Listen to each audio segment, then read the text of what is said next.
Hey everyone, welcome back to the show. Thanks for tuning in. My name's Mike, this is my whiteboard, and today we're talking about the trade checklist for a calendar spread. So last week we talked about a diagonal spread where we looked at a poor man's covered call and a poor man's covered put. So they're diagonal spreads where we're looking at a bullish assumption, where we're looking also for an increase in implied volatility.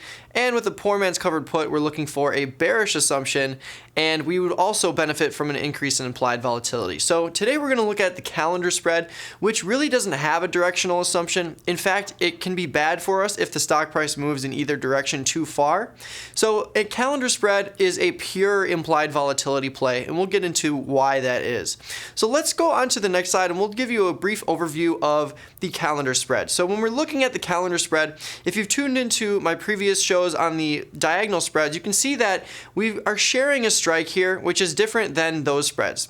We are still calendarizing our expirations, so we're purchasing a July put in this example, and we're selling a May put to reduce our cost basis of that July put.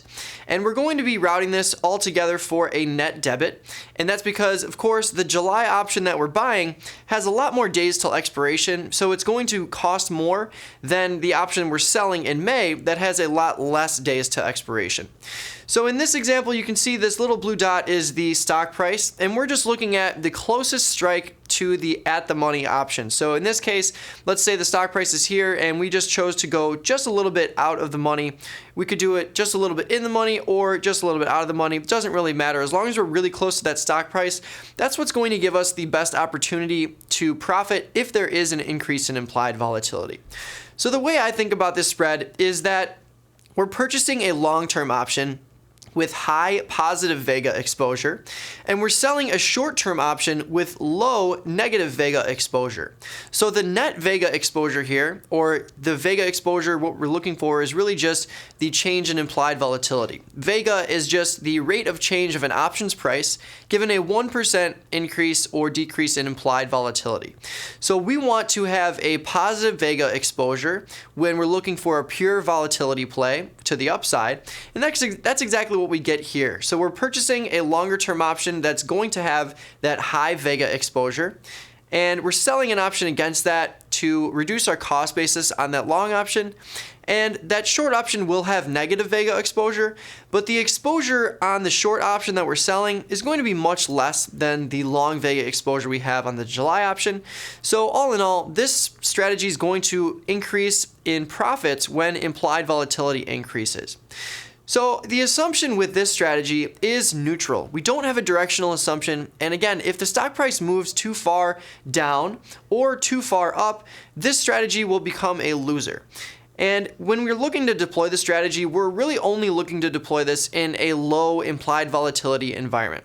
Since we have long vega exposure with this strategy, where basically we just want the underlying implied volatility to increase, which will increase the value of our long option the most, which is what's going to put us in that profit zone, we're only going to really route this in low volatility environments. If we routed it in a high volatility environment, then we'd put ourselves at risk for volatility to contract, which would be really bad for this strategy. So let's see what would happen on the next slide when the stock price moves in certain ways. So the very first one we're going to talk about is when the stock price goes up. So in this case, we have two slightly out of the money puts. They're basically at the money. But if the stock price goes up, this is going to be bad for us. Number one, both contracts are going to lose value, and since I purchased this spread, to close out the spread, I need to sell it back to the market. I need to sell it to close if I bought it to open. So in this case, if the stock price goes up, both of these options are going to move further out of the money, which is going to reduce the value of those options, which is going to be bad for me when I'm looking to sell it back to the market to close, because I'm going to have to sell it at a lower price most likely. And as we know, when we're talking about market conditions and the relationship between market movement and implied volatility, usually when a market or an underlying increases in price, we see volatility decrease because we see a certain sense of complacency. But on the flip side, when we see a market or underlying go down in price, we usually see implied volatility increase. So when the stock price goes up, not only will this move our options further out of the money, we will likely see a IV contraction, which is going to be bad for our position. Because if we remember, implied volatility, one of its functions is to show us where the option price is at this current time compared to itself. So when implied volatility is high, it's an indication that option prices are higher than they normally are. And when implied volatility is low, that's an indication that option prices are lower than they normally are. So if we see that when the stock price moves up, both of these options are going to move further out of the money, and we will likely see an IV contraction. That's definitely the worst case scenario for this strategy. If the stock price stays the same, this is really what we want with this strategy, but still we want implied volatility to expand. If the stock price stays right here and implied volatility doesn't expand, then the May option we sold will hopefully expire out of the money, and it'll help us offset any losses we would see on that July option. Because when we're long that July option, we're going to see that option price decay over time, which is bad for us. But since we have this short option sold against it, it's going to offset or hedge some of those losses that we see. But at the end of the day, we still want implied volatility to expand, because when that happens, especially since we're long Vega in this trade, when implied volatility expands, that's going to increase the value of our July option, which is really what we're concerned about.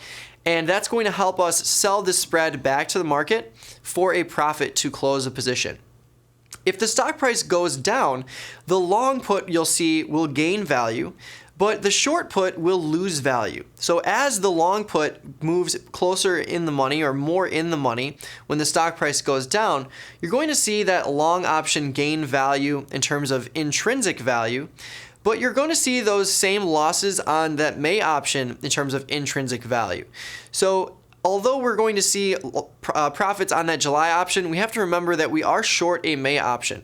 The one benefit of the stock price going down is that usually when the stock price goes down, we will see an implied volatility expansion, which is what we want with this strategy. But you have to remember that the more the options move in the money, the bigger IV expansion we will need to offset those losses. Because when the stock price moves deeper in the money, we're going to, if it moves too far in the money, we're going to see this trade start to become a loser. Just like when we see the stock price move too far up, we're going to see this trade become a loser. When the stock price moves too far down, we will see it become a loser. So the more it moves down, the likely the higher IV expansion we will need to, number one, offset those losses, but hopefully, number two, to give us a profitable scenario. So an ideal situation is when the stock price stays right about here, maybe moves down a little bit or up a little bit, but really we want implied volatility to expand, and that is the sole purpose of this strategy, the calendar spread. So what are we looking for from the tastytrade perspective, and what are some things that we think about? Well, let's get into that on the next slide here. The very first thing, just like the diagonal spreads, the poor man's covered call and the poor man's covered put, when we're looking at the break-even calculation, we are still dealing with different expirations. We've got a July expiration that's going to act differently when implied volatility changes come into play. Then this May option that we're short, that's also going to act differently when implied volatility changes. So for that reason, we don't calculate the break even, and it's not going to be accurate regardless of whatever pseudo calculation we try to use. So we usually try and stray away from that mind of thinking, even though that is what we look for when we're selling premium and using strategies like an iron condor or a strangle. We're always cognizant of the fact of where our break even is, because that's really important to understand, especially when we come in with the notion that our options might be tested at some point in time. But with the calendar spread, we did route this for a debit, and just like a lot of the other strategies that we route for a debit, it is going to be our max loss in this scenario. So if we're dealing with calendar spreads in normal equities, not volatility instruments, like we covered on the previous segments on why we don't talk about this strategy with volatility instruments. When we're looking at volatility instruments, different expirations can act as their own underlying, so they're not mathematically equivalent or related.